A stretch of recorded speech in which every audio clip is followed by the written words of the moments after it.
అనోరణీయాన్ మహతో మహీయాన్ ఆత్మాస్య జంతోర్నిహితో గుహాయాం తమక్రతు పశ్యతి వీతశోకో ధాతు ప్రసాదాత్ మహిమానమాత్మనః. అమరావతి అనంటే దేవతలందరికీ కూడా నివాస క్షేత్రమని చెప్పి అర్థం. ఈనాడు ఏడాదికి 24 ఏకాదశులు వస్తూ ఉంటాయి. కానీ ముక్కోటి ఏకాదశికి ఎంతో ప్రత్యేకత ఉంది. ఈ ముక్కోటి ఏకాదశి నాడు దీన్నే వైకుంఠ ఏకాదశి అని కూడా పిలుస్తూ ఉంటారు. ముక్కోటి ఏకాదశి రోజు ఖచ్చితంగా స్వామివారిని ఉత్తర ద్వార దర్శనం చేసుకుంటే పాపాలన్నీ తొలగిపోతాయని భక్తులకు అనాది కాలంగా వస్తున్నటువంటి నమ్మకం.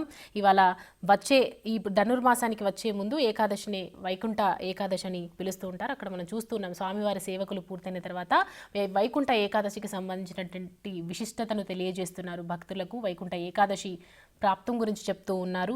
సో ఈ రోజున వైకుంఠ వాకిళ్లు తెరుచుకొని ఉంటాయని వైష్ణవాలయంలో కూడా గత ఉత్తర ద్వారం దగ్గర భక్తులు తెల్లవారుజామునే భగవద్ దర్శనాని కోసం వేచి ఉంటారు, వస్తూ ఉన్నారు. ఇప్పుడు భద్రాచలంలో మనం చూస్తూ ఉన్నాము తెల్లవారుజాము నుంచే భక్తులు అందరూ కూడా స్వామివారి దర్శనం కోసం ఈరోజు మహావిష్ణువు గరుడ వాహనదారుడై 3 కోట్ల దేవతలతో భూలోకానికి దిగి వచ్చి భక్తులకు దర్శనమిస్తాడు కనుక దీన్ని ముక్కోటి ఏకాదశి అంటారు. అందుకే భక్తులందరూ కూడా అంత నమ్మకంతో అనాది కాలంగా ఎన్నో సంవత్సరాల నుంచి కూడా వైకుంఠ ఏకాదశి ప్రత్యేకంగా అన్ని ఏకాదశిలో కల్లా ముక్కోటి ఏకాదశిని ఘనంగా జరుపుకుంటూ ఉంటారు.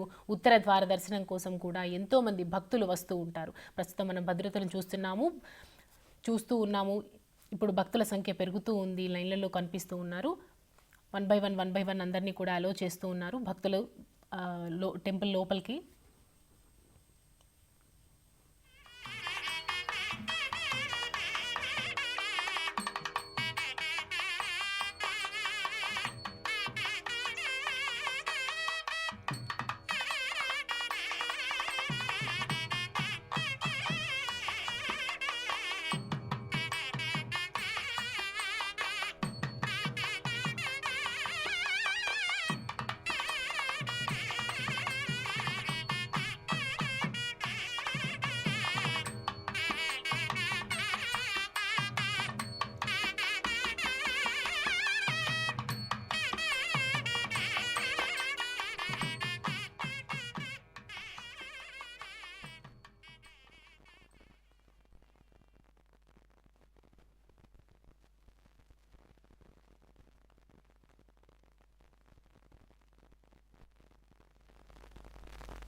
ఇటు భద్రాచలంలో రాముల వారి ఊరేగింపు జరుగుతోంది. ప్రస్తుతం వైకుంఠ ద్వారం నుంచి ఇటు తిరుమల వైపు కూడా చూస్తూ ఉన్నాము. వైకుంఠ ద్వారం దగ్గర హారతులు కొనసాగిస్తున్నారు. వేద పండితులందరూ కూడా పూజలు నిర్వహిస్తున్నటువంటి దృశ్యాన్ని మనం ఇప్పుడు చూస్తూ ఉన్నాము. ముక్కోటి ఏకాదశి సందర్భంగా ఈరోజు ఉన్నటువంటి విశిష్టత తెలుసుకొని భక్తులు కూడా అందరూ కూడా అక్కడికి వచ్చేసి స్వామివారు విఐపీస్ కూడా అక్కడికి వచ్చి స్వామివారిని దర్శించుకునేటువంటి పరిస్థితిని ఇప్పుడు మనం అక్కడ చూస్తూ ఉన్నాము.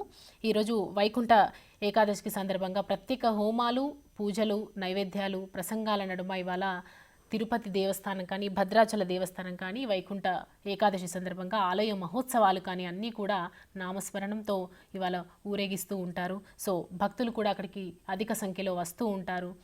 మనం ప్రస్తుతం అక్కడ చూస్తూ ఉన్నాము. భద్రాచలంకి సంబంధించి విజువల్స్ కనిపిస్తూ ఉన్నాయి. భక్తులందరూ కూడా స్వామివారిని దర్శించుకుంటున్నటువంటి స్వామివారిని అందరూ కూడా వేద పండితుల దగ్గర ఆశీర్వచనాలు తీసుకుంటూ ఉన్నారు. భక్తులు వస్తూనే ఉన్నారు.